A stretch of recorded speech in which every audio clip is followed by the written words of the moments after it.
सम्मानित साथियों, नमो बुद्धाय, जय भीम। हमेशा की भांति एक बार पुनः हम लेकर उपस्थित हो चुके हैं आज का लेकर डॉक्टर अंबेडकर संदेश। आज के डॉक्टर अंबेडकर संदेश में हिंदू कोड बिल के वो 5 सुधार जो बाबा साहब चाहते थे, लेकिन इन्हीं 5 सुधारों को लेकर जो बाबा साहब ने यहाँ सुझाव दिए, जिन पर हंगामा कट गया था पूरे देश के अंदर हंगामा कर रहे थे हिंदूवादी लोग, जो सनातन लोग थे वो इस पर विरोध जता रहे थे अपना। सामान्य साथियों, आखिर वो कौन से 5 सुधार हैं जिनसे हमारे हिंदू समाज का जीवन बदल जाता है, पुरुषों का ही नहीं बल्कि महिलाओं का भी जीवन बदल जाता। वो कौन से 5 सुधार बाबा साहब चाहते थे। हालांकि वो सिलसिलेवार वो सुधार लागू हुए, ऐसा नहीं कि लागू नहीं हुए, लेकिन बाबा साहब कानून मंत्री पद पर रहते हुए चाहते थे कि ये हिंदू कोड बिल उनके हाथों ही ये लागू हो जाए, लेकिन ऐसा नहीं हो सका। और आपको मालूम है, हिंदू कोड बिल को लेकर ही बाबा साहब ने फिर आगे चलकर इस्तीफा दे दिया था। सामान्य साथियों, आज ये जानना बहुत दिलचस्प रहेगा, जब कभी हिंदू कोड बिल की बात होती है, महिलाओं के अधिकारों की बात हम लोग करते हैं अपने स्पीचेज में, अपने भाषण में, तो हिंदू कोड बिल का नाम लेकर इसमें क्या यहाँ पर सुधार बाबा साहब चाहते थे, इसका जिक्र किए बिना आगे बढ़ जाते हैं। उसका कारण ये होता है कि बारीकी से हम नहीं जानते कि आखिर वो कौन सी चीज़ें हैं जिनको बाबा साहब ने सम्मिलित किया था हिंदू कोड बिल में। तो आज का डॉक्टर अंबेडकर संदेश बेहद खास होने वाला है। हम आपको बता दें, यहाँ पर बाबा साहब स्वयं कहते हैं कि हिंदू कोड बिल के 2 उद्देश्य हमने डिसाइड किए थे। 2 उद्देश्य। पहला उद्देश्य बाबा साहब कहते हैं हिंदू कानून को पूरे देश में सूत्रबद्ध करना, ये पहला उद्देश्य है, जिसे कोडिफिकेशन कहा जाता है। दूसरा उद्देश्य बाबा साहब बहुत स्पष्ट ढंग से कहते हैं, दूसरा उद्देश्य था हिंदू कानून की कुछ शाखाओं में सुधार लाना, और इस दूसरे उद्देश्य पर ही फिलहाल छिड़ा हुआ विवाद केंद्रित है, ये बात बाबा साहब कहते हैं। यानी कि पहला जो बाबा साहब ने यहाँ पर हिंदू कानून को सूत्रीबद्ध किया, कोडिफिकेशन किया, इस पर किसी तरह का कोई विवाद नहीं था। लेकिन जो 5 सुधार यहाँ करना चाहते थे बाबा साहब हिंदू कोड बिल के माध्यम से, जो पूर्व में प्रचलित हिंदू कानून था उसमें, और वो बड़ा दिलचस्प घटनाक्रम है। आज का डॉक्टर अंबेडकर संदेश अगर अंत तक आप बात करते हैं तो बड़े दिलचस्प मोड़ पर बाबा साहब ले जाएंगे एग्जाम्पल्स के माध्यम से। तो हम सभी को जानना बहुत ज़रूरी है ताकि हम समाज का बेहतर मार्गदर्शन कर सकें। जब भी हिंदू कोड बिल का नाम लें अपनी जुबान से, अपने भाषण में, तो हिंदू कोड बिल के बारे में संक्षेप में या विस्तार से आप बता सकें। तो आइए हम लेकर चलते हैं आपको उन 5 सुधारों की तरफ जो बाबा साहब चाहते थे हिंदू कोड बिल के माध्यम से, जिन पर हंगामा मच गया था पूरे देश में। बाबा साहब कहते हैं हिंदू कोड बिल के तहत कुल 5 सुधार सुझाए गए। इनके बारे में थोड़ी जानकारी प्राप्त करना जरूरी है।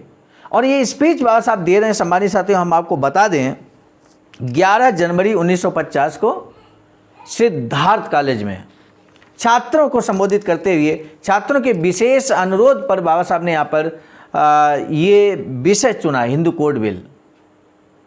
छात्रों के विशेष उद्देश्य पर छात्रों को संबोधित करते हुए बाबा साहब कहते हैं कि हिंदू कोड बिल के तहत कुल 5 सुधार सुझाए गए।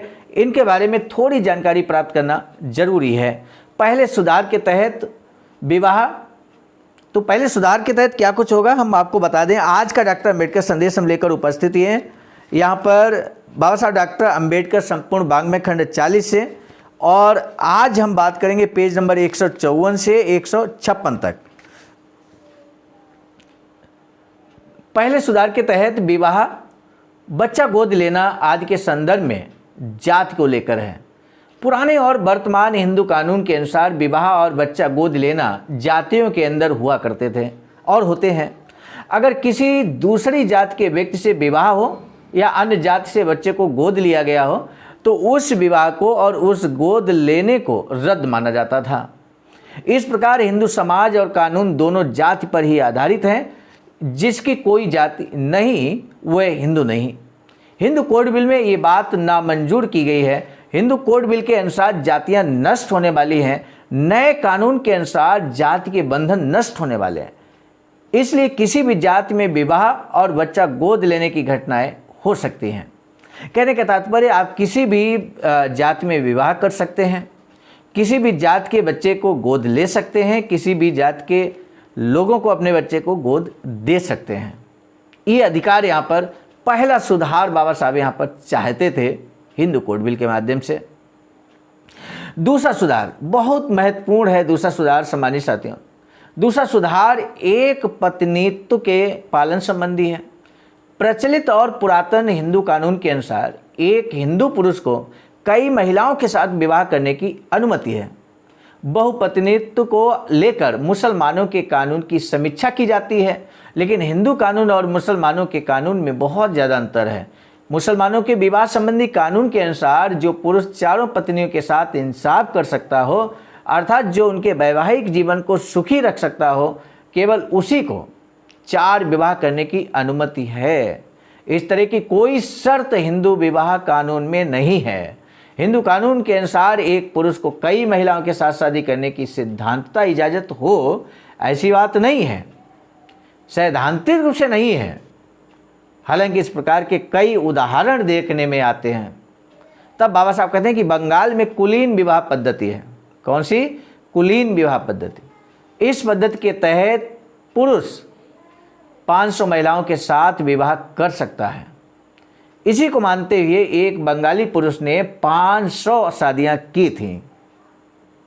पंढरपुर मेले के दौरान पंडित जिस प्रकार यात्रा करने वालों के नाम पते एक रजिस्टर में दर्ज करके रखता है, उसी तरह इस बंगाली पुरुष ने अपनी सभी पत्नियों के नाम, पते, उम्र आदि एक रजिस्टर पर दर्ज कर रखे थे। अलग अलग गांव में हर जगह उसकी पत्नियां थीं। उनके बीच पति पत्नी के रूप में संबंध नहीं होते थे, बल्कि उस पर इस प्रकार का कोई बंधन नहीं था। इसलिए वह बंगाली हर गांव में जाकर अपने लिए पत्नी ढूंढता और वधू के परिवार से वर दक्षिणा भी वसूलता था। इस प्रकार हमारी बहुपत्नी प्रथा भयंकर है। हिंदू कोड बिल का रूपांतरण कानून में होने के बाद इस पद्धति को बंद किया जाने वाला है। नए कानून के अनुसार एक हिंदू केवल एक स्त्री के साथ ही विवाह कर सकता है। तीसरा सुधार विवाह विच्छेद या तलाक के संदर्भ में है। तीसरा जो सुधार है वो विवाह विच्छेद या तलाक के संबंध में है। आज के कानून के अनुसार पत्नी को पति की अर्धांगिनी माना जाता है। एक बार शादी करने के बाद पत्नी किसी भी कारण से पति से अलग नहीं हो सकती और न तलाक ले सकती है। हिंदू का विवाह कानून के अनुसार शादी को न खुलने वाली गांठ माना जाता है। असल में जिस स्त्री को अपने पति के साथ नहीं बनती अथवा जिस पति की अपनी पत्नी के साथ नहीं बनती, उन्हें जबरदस्ती साथ में रखना ठीक नहीं होता। इसलिए कुछ शर्तों पर पति पत्नी को एक दूसरे से तलाक मिलने की सहूलियत हिंदू कोड बिल में रखी गई है। सामान्य साथियों, तीसरा जो सुझाव है वो यहाँ पर तलाक से संबंधित है। पति पत्नी को एक दूसरे से अलग हो जाने की सहूलियत यहाँ पर हिंदू कोड बिल में दी गई है। चौथा सुधार जो बाबा साहब चाहते थे वो था हिंदू कानून के कोपार सिंदरी पद्धति को नष्ट किया गया है। पुरखों से जो स्टेट चली आती है उस पर वंशजों के हक के संदर्भ में वर्तमान में 2 पद्धतियां प्रचलन में है। पहली मिताक्षरा और दूसरी दाय भाग। मिताक्षरा पद्धति बंगाल के अलावा अन्य सभी जगहों पर चल रही है। इस पद्धति के अनुसार पिता की मृत्यु के बाद उसके सभी बच्चों को जन्म सिद्ध अधिकार के रूप में बाप की संपत्ति मिलती है। इस संपत्ति को बेचने के लिए उनके बच्चों की अनुमति की जरूरत होती है। इस पद्धति को प्रतिबंध दाय भी कहते हैं। दया भाग पद्धति बंगाल प्रांत और आसपास के कुछ हिस्सों में प्रचलित है। इस पद्धति के अनुसार बच्चों को किसी भी तरह के अधिकार नहीं होते, केवल पिता की मृत्यु के बाद ही उन्हें संपत्ति का अधिकार मिलता है। इसके अलावा एक और पद्धति है जिसे उत्तराधिकार कानून कहते हैं, लॉ ऑफ सक्सेशन कहते हैं, लेकिन ये हिंदुओं पर लागू नहीं है। सो नए बिल में मिताक्षरा पद्धति को रद्द कर दिया गया है और दाय भाग पद्धति को सब जगह लागू किया जाने वाला है। इससे सब जगह एक सी पद्धति लागू होगी और सिलसिला बना रहेगा। स्टेट जोड़ने बांटने के लिए बाप स्वतंत्र होगा। इससे संपन्नता बढ़ने और आर्थिक उत्पादन बढ़ने में मदद मिलेगी। पांचवा और आखिरी सुधार महिलाओं को उत्तराधिकार में मिलने वाली संपत्ति के अधिकार से संबंधित है।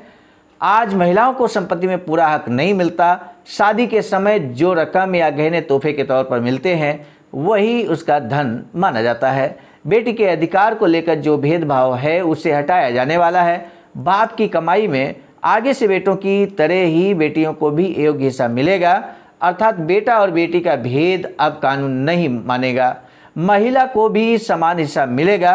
अब तक इस तरह की व्यवस्था नहीं थी। 1937 से पहले तो विधवाओं को भी अपने पति की आमदनी पर अधिकार नहीं था।